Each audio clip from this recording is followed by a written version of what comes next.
ఈ hope for today సందేశాల ద్వారా మీరు ఆశీర్వదించబడుతున్నారని విని సంతోషిస్తూ దేవునికి స్తుతులు చెల్లిస్తూ ఉన్నాం.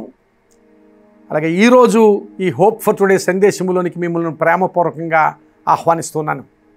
ఈరోజు ఈ సందేశము కొరకు పౌలు ఎఫెసీయులకు రాసిన పత్రిక 1వ అధ్యాయము 4వ వచనాన్ని చదువుతున్నాను. ఈ అధ్యాయంలో 4 నుంచి 6 వచనాల వరకు కలిసి ఉన్నాయి, కానీ అవసరమైన మాటలు చదువుతున్నాను. జగత్తు పునాది వేయబడక మునిపే ప్రేమ చేత ఆయన క్రీస్తులో మనలను ఏర్పరచుకొనెను. మరొకసారి, జగత్తు పునాది వేయబడక మునిపే ప్రేమ చేత ఆయన క్రీస్తులో మనలను ఏర్పరచుకొనెను. ప్రియులారా, దేవుడు యేసుక్రీస్తు ప్రభువులో మనలను ఏర్పరచుకున్న స్థితిని గురించి మాట్లాడుతున్నాడు. ఇది చాలా ఆశీర్వాదకరమైన మాట. దేవుడు మనల్ని ఏర్పాటు చేసుకోవడం, దాన్ని బట్టి దేవుని స్తుతించాలి మనం. ఎందుకంటే మనము ఏమీ లేని వారమైనా, అయోగ్యులమైన, అపాత్రులమైన దేవుడు మనలను ఏర్పాటు చేసుకోవడం, దాన్ని బట్టి దేవునికి స్తుతులు చెల్లించాలి. అలాగే ఆయన మనలను ఏర్పాటు చేసుకున్నాడు అనే మాటలో మనం గమనించవలసింది ఏమిటంటే, ఏదో మనం సాధారణమైన బ్రతుకు కలిగిన వారంగా, యావరేజ్గా బ్రతికేసేటట్లుగా దేవుడు మనల్ని ఏర్పాటు చేసుకోడు. దేవుని ఏర్పాటు ఎప్పుడు గొప్పగానే ఉంటుంది. దేవుని ఏర్పాటు చాలా ఉన్నతంగా ఉంటుంది. ప్రియులారా, గమనించాలి. నీవు యావరేజ్ వ్యక్తిలాగా, ఒక సాధారణమైన సామాన్యమైన వ్యక్తిలాగా బ్రతికేయడం అనేది దేవుని ఏర్పాటు కాదు.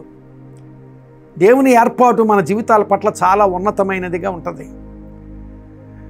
దేవుని ఏర్పాటుని నీవు దృష్టిలో పెట్టుకుంటే, దేవుని ఏర్పాటు అనే అర్థంలో నుంచి నీ బ్రతుకును నీవు చూడగలిగితే, నిన్ను నీవు ఎప్పుడు కూడా చిన్నచూపు చూసుకోవు, నిన్ను నీవు చిన్నపుచ్చుకోవు ఎప్పుడు కూడా. ఈ దినాల్లో చాలామంది వారిని వారు చిన్నచూపు చూసుకుంటూ, ఆత్మన్యూనతా భావంతో బ్రతుకుతూ, నేనేమీ చేయలేను, నేను ఇంతే, నా బ్రతికింతే అన్నట్లుగా చాలా కృంగుదలలో బ్రతికేస్తూ ఉంటారు. జీవితాల్లో జరుగుతున్న సంగతులతో రాజీ పడిపోయి బ్రతికేస్తూ ఉంటారు. కానీ దేవుని ఏర్పాటు అది కాదు. ప్రియులారా, గమనించాలి. ఆ ఎఫెసు ప్రాంతంలో ఉన్న సంఘంలో ఉన్న విశ్వాసులందరి పట్ల, అలాగే మనందరి పట్ల దేవుని ఏర్పాటు ఉన్నదనే విషయాన్ని దేవుడు మాట్లాడుతున్నాడు. దేవుని ఏర్పాటు, అలాంటి ఏర్పాటును గురించి దేవుడు చూపిస్తూ, ఆయన క్రీస్తులో, తన ప్రేమ చేత క్రీస్తులో మనలను ఏర్పాటు చేసుకున్నాడని. ప్రియులారా, గమనించాలి. పాత నిబంధన గ్రంథంలో ఇశ్రాయేలు ప్రజలను దేవుడు ఏర్పాటు చేసుకుని, ఆ ఇశ్రాయేలు ప్రజలను దేవుడు ఏర్పాటు చేసుకున్న స్థితిలో ఇశ్రాయేలు స్థితిని గురించి దేవుడు ఏం మాట్లాడతాడంటే, ఇశ్రాయేలు, నీ భాగ్యం ఎంత గొప్పది, యెహోవా రక్షించిన నిన్ను పోలిన వాడెవడు అంటాడు. ఈ భూమి మీద నిన్ను పోలినవాడు లేడు. జీవము గల దేవుడైన యెహోవా దేవుడు రక్షించిన నిన్ను పోలినవాడు లేడు. ఎందుకంటే ఆయన ఏర్పాటులో నీవు ఉన్నావు గనక. ప్రియులారా, దేవుని ఏర్పాటులో ఉన్న నీవు ఇప్పుడు నీ స్థితి కొంచెమైనదైనప్పటికీ కూడా రాబో కాలంలో దేవుడు నిన్ను ఆ స్థితి నుంచి లేవదీసి వర్ధిల్ల చేస్తాడు అనే ఆలోచన దేవుని ఏర్పాటులో ఉంది. అందుకనే దావీదు చిన్న స్థితిలో ఉన్నప్పుడు ఒక ప్రార్థన చేశాడు. దేవా, నేను ఎక్కలేనంత ఎత్తైన కొండపైకి నన్ను ఎక్కించు ప్రభు అని ప్రార్థన చేశాడు. నిజమే, దేవుడు ఎక్కించగలడు. దావీదు ఎప్పుడు కూడా తన జీవితంలోనికి తొంగు చూసుకుని, నేను చిన్నవాడిని, నేనేమీ చేయలేని వాడిని అనుకోలేదు. చాలా చిన్నవాడుగా ఉన్నప్పుడే ఆ గొలియాతు మీదకి నేను వెళ్తాను, చాలా చిన్నవాడుగా ఉన్నప్పుడే చాలా గొప్ప కార్యాలు చేయడానికి పూనుకున్నాడు దావీదు. కనుకనే దావీదు ఆశీర్వదించబడ్డాడు. నిన్ను నీవు చూసుకున్నప్పుడు చిన్న చూపు చూసుకోవద్దు. నేను పనికిరాని వాడిని, నేను పనికిరాని దానను అనుకోవద్దు. ఎందుకంటే దేవుని ఏర్పాటు నీ జీవితం మీద ఉంది.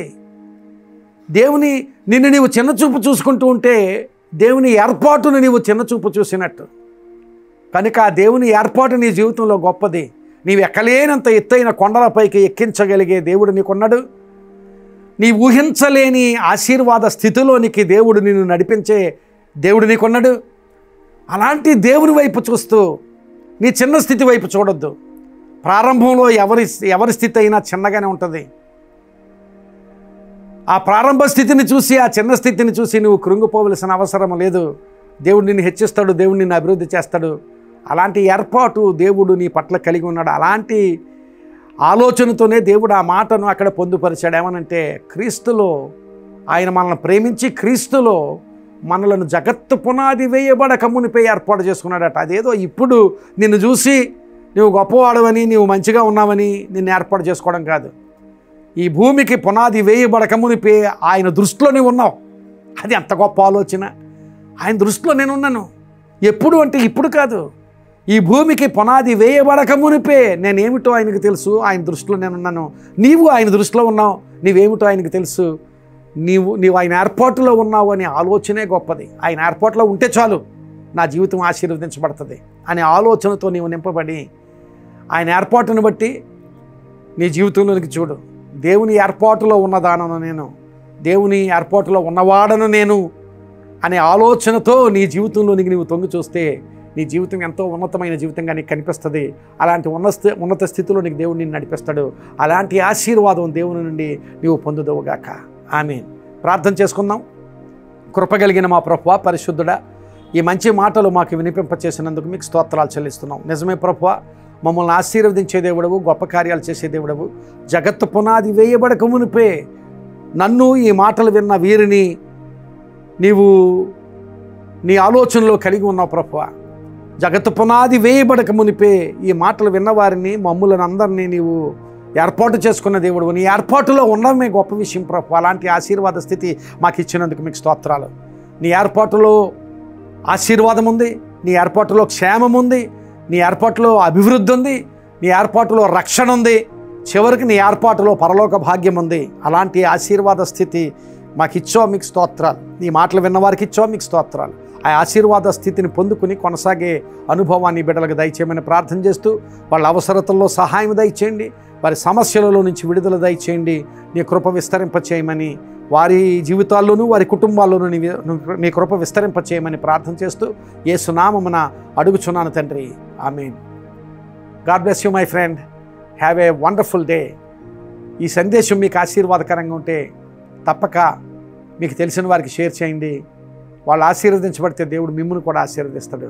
God bless you.